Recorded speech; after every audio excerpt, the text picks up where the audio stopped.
దక్షిణాఫ్రికాతో జరిగిన తొలి టీ20 మ్యాచ్లో టీమిండియా 101 పరుగుల భారీ తేడాతో ఘన విజయం సాధించింది.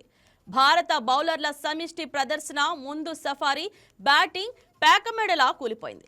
176 పరుగుల లక్ష్యంతో బరిలోకి దిగిన దక్షిణాఫ్రికా జట్టు కేవలం 12.3 ఓవర్లలో 74 పరుగులకే ఆలౌట్ అయింది. ఈ విజయంతో 5 మ్యాచ్ల సిరీస్లో భారత్ 1-0 ఆధిక్యంలో నిలిచింది.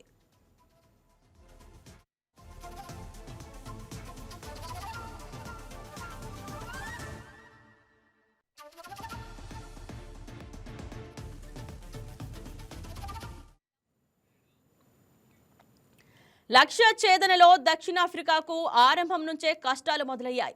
ఇన్నింగ్స్ రెండో బంతికే ఓపెనర్ క్వింటన్ డికాక్ డకౌట్ వెనుదిరిగాడు. ఆ తర్వాత Tristan stubs, captain Aiden Markram కాసేపు నిలబడిన స్వల్ప వ్యవధిలోనే అవుట్ అయ్యారు. కీలక బ్యాటర్లు డేవిడ్ మిల్లర్, డోనావాన్ ఫెరీరా పూర్తిగా విఫలమయ్యారు.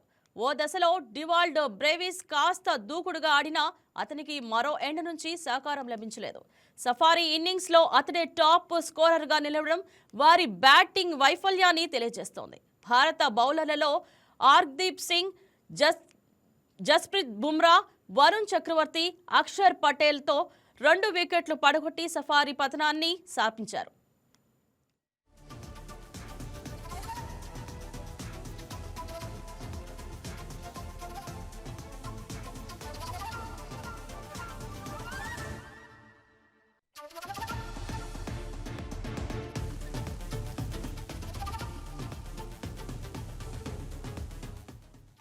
అంతకుముందు టాస్ ఓడి బ్యాటింగ్ కు దిగిన టీమిండియా నిర్ణీత 20 ఓవర్లలో 6 వికెట్ల నష్టానికి 175 పరుగులు చేసింది. ఒక దశలో 104 పరుగులకే 5 వికెట్లు కోల్పోయి కష్టాల్లో పడిన జట్టును హార్దిక్ పాండ్యా ఆదుకున్నాడు. కేవలం 28 బంతుల్లో 4 సిక్సర్లు, 6 ఫోర్లతో అజేయంగా 59 పరుగులు చేసి జట్టుకు గౌరవప్రదమైన స్కోరును అందించారు. అతనికి తిలక్ వర్మ, అక్షర్ పటేల్ నుంచి సహకారం లభించింది.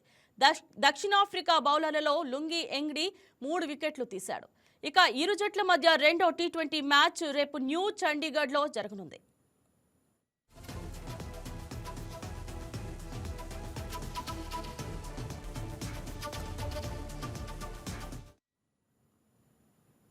హాయ్ వ్యూయర్స్, ఈ వీడియో మీకు నచ్చినట్లయితే లైక్ కొట్టి షేర్ చేసి వైకే టీవీని సబ్స్క్రైబ్ చేసుకోండి.